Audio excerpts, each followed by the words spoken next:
আসসালামু আলাইকুম। আজ আমি আপনাদের সাথে শেয়ার করব অনেক ঘের দেওয়া স্কার্ট কিভাবে আপনারা কাটিং এবং সেলাই করবেন। আশা করছি ইনশাল্লাহ আজকের ভিডিওটি আপনাদের কাছে অনেক বেশি ভালো লাগবে। আর পুরো ভিডিওতে আমি এমনভাবে উপস্থাপন করার চেষ্টা করেছি যাতে করে যে কেউ একবার দেখলে এই সুন্দর স্কার্টটা তৈরি করতে পারবেন।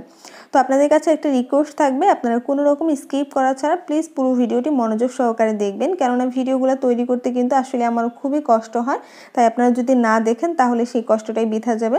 তাই আপনারা প্লিজ পুরো ভিডিওটি মনোযোগ সহকারে দেখবেন। তো চলুন আজকে শুরু করি আজকে এই টিউটোরিয়াল। তো এখানে আমি দুই রকমের কাপড় নিয়েছি। প্রিন্ট কাপড়টা হচ্ছে আমি এখানে 1 গজ 4 গিরে নিয়েছি এবং এক কালার কাপড়টা হচ্ছে আমি 1 গজ পরিমাণ নিয়েছি। আমি আজকে আপনাদের সাথে শেয়ার করব 3 থেকে 4 বছরের বেবির জন্য আপনারা কীভাবে স্কার্ট কাটিং করবেন। তবে একই ফর্মুলা ফলো করে আপনারা বড়দের জন্য কাটিং করতে পারবেন বা যে কোনো সাইজ কাটিং করতে পারবেন।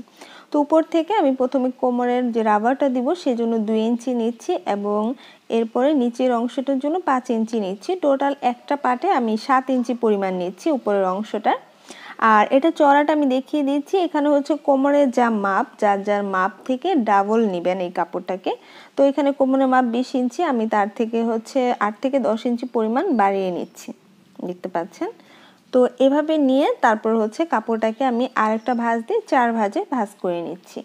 নেওয়ার পর তারপর এখন আবারও আমি মাপটা দিচ্ছি। টোটাল কিন্তু আমার উপরে 2 ইঞ্চি আর নিচে হচ্ছে 5 ইঞ্চি, 7 ইঞ্চি পরিমাণ কাপড় আমি এখানে মার্ক করে কেটে নিচ্ছি। তো এখন আমি এখান থেকে হচ্ছে প্রিন্ট কাপড়টা নিয়েছি। তো প্রিন্ট কাপড়টা আমি প্রথমে 2টা ভাঁজ ছিল, খোলার পরে এরপর আমি এটাকে আরেকটা ভাঁজ দিয়ে 4 ভাঁজে ভাঁজ করে নিচ্ছি। 4 ভাঁজে ভাঁজ করে নেওয়ার পর এখন হচ্ছে আমি মাপটা নিয়ে নিচ্ছি, মানে চওড়া মাপটা। উপরে আমি 7 ইঞ্চি নিয়েছি, এক্সট্রা 2 ইঞ্চি সহ। তো নিচে আমি 5 ইঞ্চি আর সেলাইয়ের জন্য 1 ইঞ্চি নিচ্ছি, 6 ইঞ্চি পরিমাণ। তাহলে উপরের অংশটা আর নিচের অংশটা সমান থাকবে। তো 6 ইঞ্চি নেওয়ার পর এখন এই 6 ইঞ্চি অনুসারে হচ্ছে বাকি যে কাপড়গুলো সেগুলো আমি এভাবে একটার উপর একটা বসিয়ে বসিয়ে তারপর কেটে নিচ্ছি।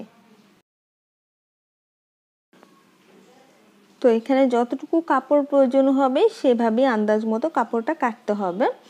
তো এরপর আমি এখন হচ্ছে এক কালার কাপড়টা একইভাবে 4 ভাঁজে ভাঁজ করে নিচ্ছি এবং এই মাপ অনুসারে হচ্ছে আমি কেটে নিচ্ছি। তো এখানে একটার পর একটা বসিয়ে তারপর হচ্ছে আমি কাপড়টা কেটে নিচ্ছি। তো হচ্ছে যেহেতু কুচি আপনি যদি বেশি দিতে চান সেক্ষেত্রে হচ্ছে আপনাকে কাপড়টা বেশি নিতে হবে পরিমাণে। আর কুচি বেশি দিলে কিন্তু ঘেরটা অনেক বেশি থাকে, দেখতে ভালো লাগে। তো এখন আমি প্রথম উপরে যে পাটটা নিয়েছি সেই পাটটা মোট কত আছে সেটা আপনারা দেখবেন। তো এখানে আমি মাপটা দেখিয়ে দিচ্ছি। উপরের পাটটা হচ্ছে এখানে 16.5 ইঞ্চি পরিমাণ আছে। তাহলে 16.5 ইঞ্চিকে যখন আমরা হচ্ছে এভাবে ডাবল করব তখন হচ্ছে 33 ইঞ্চি। তাহলে যেহেতু উপরে 33 ইঞ্চি আছে তাহলে আমি কি করব, নিচের যে অংশটা মানে পরের পাটটা হচ্ছে আমাকে 33 ইঞ্চি থেকে ডাবল নিতে হবে। তো এই যে আমি এই পাটটা হচ্ছে এটা থেকে ডাবল নিচ্ছি, তাহলে কিন্তু নিচে আমার সুন্দরভাবে কুচিগুলা হয়ে যাবে। তো এই যে দেখতে পাচ্ছেন আমি এখানে হচ্ছে মাপ দিয়ে দেখিয়ে দিচ্ছি আপনাদেরকে। তাহলে 33 ইঞ্চির ডাবল যা আসবে আপনাকে তাই নিতে হবে।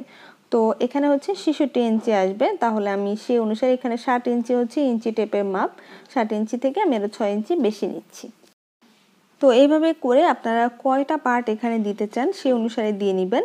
মানে প্রথম পার্টটা থেকে আপনারা দ্বিতীয় পার্ট ডাবল রাখবেন, দ্বিতীয় পার্টের থেকে আবার তৃতীয় পার্ট ডাবল, এভাবে করে করে হচ্ছে একটা পার্টের পরে একটা পার্ট কাপড় ডাবল হবে। হ্যাঁ, প্রথম পার্টে 10 ইঞ্চি হলে দ্বিতীয় পার্টে 20 ইঞ্চি হবে, তৃতীয় পার্টে আবার 40 ইঞ্চি হবে, এরকম করে কিন্তু আপনাদেরকে নিতে হবে। তো আমি এই যে দেখতে পাচ্ছেন এখানে কিন্তু লম্বা আমার হচ্ছে টোটাল 22 ইঞ্চির মতো এসেছে, সেলাই করলে এটা 20 ইঞ্চির মতো থাকবে। তো এখন আমি আপনাদের সাথে সেলাইটা শেয়ার করছি। তো প্রত্যেকটা পার্ট এখানে দেখতে পাচ্ছেন আমি হচ্ছে একটার সাথে একটা জোড়া দিয়ে নিয়েছি এবং এভাবে আপনারা সাজিয়ে নেবেন যে কোন পার্টের পর কোনটা হবে, তাহলে আপনাদের মানে এলোমেলো হয়ে যাবে না। তো এই যে দেখতে পাচ্ছেন আমি যেখানে যতটুকু জোড়ার প্রয়োজন মানে একটার সাথে একটা লাগিয়ে সেই অনুযায়ী জোড়া দিয়ে নিয়েছি। আর এটাতে কিন্তু কোনো সাইড ফাঁকা রাখিনি, পুরোটাই কিন্তু জোড়া দিয়ে নিয়েছি। মানে এক সাইড যে ফাঁকা থাকবে আর এক সাইড আটকানো থাকবে এরকম না, পুরোটাই আটকানো থাকবে। তো এভাবে করে আমি হচ্ছে জয়েন করে নিয়েছি। এখন আমি প্রথমে এটাতে রাবার লাগিয়ে দেখাবো আপনাদেরকে। তো এটার উপরের পাটটা যেহেতু হচ্ছে খোলা একটা সাইড, সেই খোলা সাইডটা আমি এখন সেলাই করে দিচ্ছি, সেলাই করে আটকে দিচ্ছি। এটা হচ্ছে প্রথম পাটটা। তো প্রথম পাটটা আমি হচ্ছে ডাবল করে সেলাই দিয়ে নিচ্ছি এখানে। ডাবল করে সেলাই দেওয়ার পর তারপর হচ্ছে এটা সম্পূর্ণ খুলে উপরের সাইড থেকে হচ্ছে কিছুটা কাপড় ভাঁজ করে নিতে হবে। ভাঁজ করে পুরোটা ঘুরিয়ে সেলাই করে দিতে হবে। এভাবে সেলাই করার পর তারপর হচ্ছে রাবারটা জয়েন করব। তো এই পর্যায়ে আপনাদের কাছে একটা রিকোয়েস্ট থাকবে, যারা আমার চ্যানেলে একেবারে নতুন, চ্যানেলটি সাবস্ক্রাইব করেননি, তার ভিডিওর নিচে দেখবেন লাল একটা সাবস্ক্রাইব বাটন আছে, সেখানে ক্লিক করে দিবেন এবং পাশে থাকা ছোট্ট বেল আইকনটিও ক্লিক করে দিবেন। তো এখানে এই যে আমি রাবারের মাপটা দেখিয়ে দিচ্ছি। রাবারের মাপটা কতটুকু নিচ্ছি, 16 ইঞ্চি পরিমাণ নিয়েছি। এখানে হচ্ছে কোমরে যা মাপ সেই অনুসারে আপনারা রাবারের মাপটা নিয়ে নেবেন। ফিটিং মাপটা নিতে হবে অবশ্যই, ঢিলেঢালা মাপটা নিলে হবে না। তো এভাবে করে আমি একটার উপরে আরেকটা পার্ট দিয়ে তারপর ভালো করে এখানে সেলাইটা দিয়ে নিচ্ছি। সেলাইটা দেওয়ার পর তারপর হচ্ছে আমি এখন এটা জয়েন্ট করে দিব।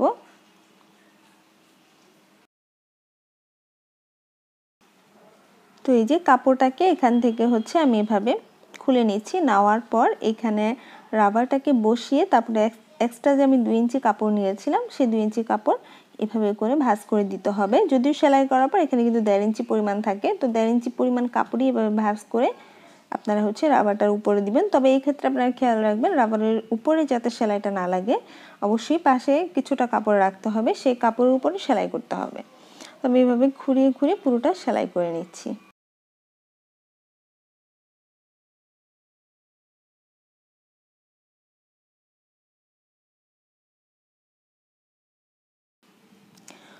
পুরোটা সেলাই করার পর তারপর হচ্ছে এটাকে টেনে এভাবে কুচিগুলোকে সমান করে নেবেন। তো আমি এভাবে টেনে কুচিগুলোকে সমান করে নিয়ে মাঝখানে হচ্ছে আমি এখন আরেকটা সেলাই দিয়ে নিব। তো এই যে মাঝখানে, ঠিক মাঝখানে 2 সাইডে ধরে নেবেন, এভাবে করে টেনে ধরে নিলে মাঝখানে হচ্ছে আপনার সোজা হয়ে থাকবে, মানে ওইখানে কোনো কুচি হবে না। তাতে করে রাবারটা মানে সেলাইটা পরবর্তীতে ছিঁড়ে যাওয়ার সম্ভাবনা থাকে না। তো এভাবে আমি 2 সাইড থেকে টেনে নিয়ে মাঝখানে সেলাইটা দিয়ে নিয়েছি, দেখতে পাচ্ছেন। এখন হচ্ছে আমি নিচের পার্টগুলো তৈরি করে নিব, নিচের কুচিগুলো দিয়ে নিব। তো সেই জন্য এখান থেকে হচ্ছে আমি এক সাইড থেকে জোড়া যে দিয়েছি সেখান থেকে ধরে নিচ্ছি, আর এখানে উপরে পাটও এক সাইডে জোড়া আছে, তো দুইটা জোড়া এভাবে মিলিয়ে নিচ্ছি।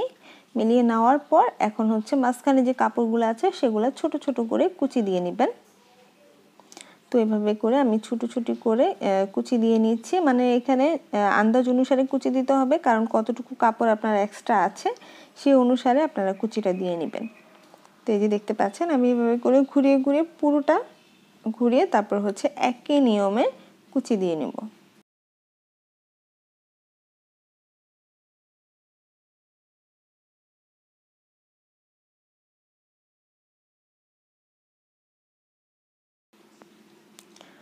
তো আমি পুরোটা এখানে কুচিয়ে দেওয়া কমপ্লিট করে নিয়েছি, দেখতে পাচ্ছেন এখানে 2টা পার্ট হয়ে গিয়েছে। এখন হচ্ছে আমি 2টা পার্টের পরে হচ্ছে আমি থার্ড যে পার্টটা আছে সেটা জয়েন করব। তো সেটা আমি হচ্ছে আরেকটা কালার দিয়ে জয়েন করব, এই যে এই কালারটা, এই কালার দিয়ে জয়েন করব। তারপর হচ্ছে আবার নিচে আবার প্রিন্টের কাপড়টা দিব, এইভাবে করে আমি একটার সাথে একটা হচ্ছে জয়েন্ট করে নিব। তো এই যে এটাও আমি একটু দেখাচ্ছি, এখানে ছোট ছোট করে কুচি দিয়ে নিচ্ছি।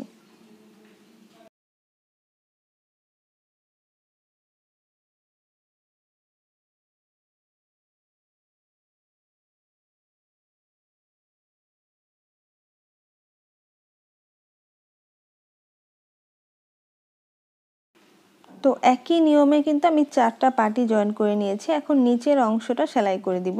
নিচে এভাবে চিকন করে হচ্ছে ভাঁজ করে সেলাই করে দিবেন। আমি আবারও দেখাচ্ছি, এভাবে করে একটা ভাঁজ দিয়ে আবার আরেকটা চিকন করে ভাঁজ দিবেন। দেওয়ার পর তারপর হচ্ছে পুরোটা ঘুরিয়ে একই নিয়মে আপনারা সেলাই করে নেবেন।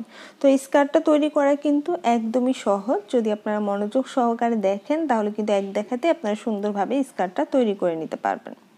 তো সম্পূর্ণভাবে আমার নিচের অংশটা সেলাই কমপ্লিট হয়ে গিয়েছে, দেখতে পাচ্ছেন কত সুন্দরভাবে আমি স্কার্টটা তৈরি করে নিয়েছি, এবং কালার কম্বিনেশনটাও কিন্তু খুবই সুন্দর হয়েছে। তো আশা করছি ইনশাআল্লাহ আজকের ভিডিওটি আপনাদের কাছে খুব ভালো লেগেছে। যদি ভালো লাগে তাহলে অবশ্যই একটি লাইক দিতে ভুলবেন না, কমেন্ট করে আপনার মতামত জানাবেন, আর আপনার ফ্রেন্ডদের মাঝে আজকের ভিডিওটি শেয়ার করবেন। আল্লাহ হাফিজ।